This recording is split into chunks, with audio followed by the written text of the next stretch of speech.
પાતળ થવા જોઈએ ને.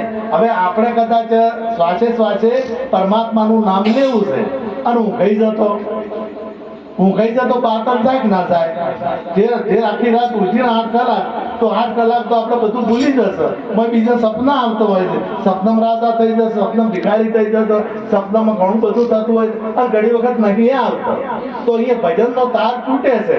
પણ અહીંયા ના કીધું કે શ્વાસે શ્વાસે સ્મરણ કર લે તું ही कर તનમાં શાન ગુરુ કી એવી શાન ગુરુ સદગુરુ મહારાજની શાન મળેલી હોય અને જે આત્માની ઓળખાણ થઈ હોય તો તમારે પછી બોલવું પડે નહીં. તમારી જે શ્વાસની ક્રિયા થાય છે, તમે ઊંઘો તો એ ભજન ચાલુ ને ચાલુ.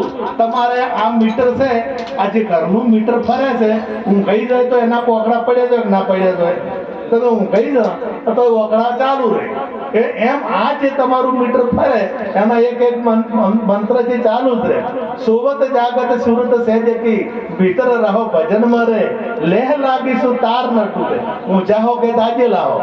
સોવત જાગત સુરત સહેજકી, જો ઊંઘેલા હો કે જાગેલા હો, પણ જો પરમાત્માથી લેહ લાગી છે ને અને જો એની ઓળખાણ થઈ ગઈ છે ને તો એ પછી તાર તૂટતો નથી. પૂર્ણ પરચા ભયા બ્રહ્મકા નામ લયા નિર્ગુણ મરે. પૂર્ણ પડચો ભયો પરમાત્માનો જે સાક્ષાત્કાર આપણને થઈ ગયો છે, આત્માની ઓળખાણ થઈ ગઈ છે, તો પછી બીજું કોઈ કરવાનું આવતું નથી. તમે જોઈ જુઓ, એ રમાપીરમાં જુઓ તો ભગવાન દેખાય, અને દ્વારકામાં જુઓ તો ભગવાન દેખાય, અને કાલકામ જુઓ તો ભગવાન દેખાય, મેળડી જુઓ તો ભગવાન દેખાય. તમારે બોલવું ના પડે, તમારે જાપ ના કરવા પડે, પણ એ પ્રમાણે જવું પડે, કરવું પડે ને કરવું પડે.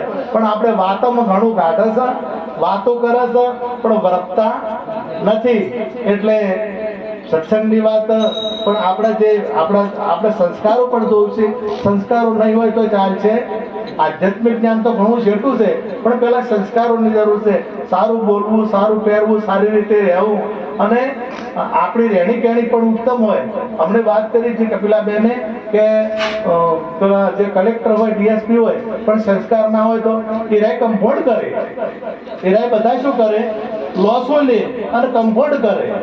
જેની પાસે સંસ્કાર નથી અને મોટો હોદ્દો મળી ગયો છે તો એ કોઈ દાડો કોઈનું સારું કરે નહીં. ભલે હોદ્દો મળ્યો છે પણ સંસ્કાર નથી. પણ સંસ્કારને બે હોય, સંસ્કારને શિક્ષણ બે હોય ને તો તમારે એ બેડાનો બેડો પાર.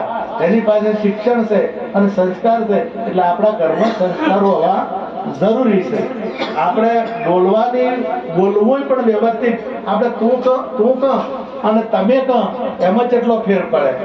આપણે કોકને કમો ને બોલાવો અને કોકને મોનથી બોલાવો તો આપણી ભાષા તો જે બોલે છે, જે આપણો જે વપરાય છે શ્વાસ, એ તો વપરાય જ છે. અંદર ઓમે વપરાય છે તો સારું બોલીને વાપરો, ખોટું બોલીને શું કોમ વાપરો છે? ઓમે વપરાય તો છે જ. એક વસ્તુ ડુપ્લિકેટ છે અને એક વસ્તુ અસલી છે. હવે ડુપ્લિકેટના એટલા પૈસા છે અને અસલીના એટલા પૈસા છે, તો પછી હારી શું કોમ ના લેવી?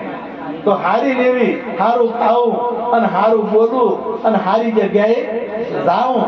અને આ રીતે જો આપણું જીવન હશે તો આપણું જીવન ધન્ય બની જશે. આટલું કહી મારી વાણીને વિરામ આપું. સદગુરુ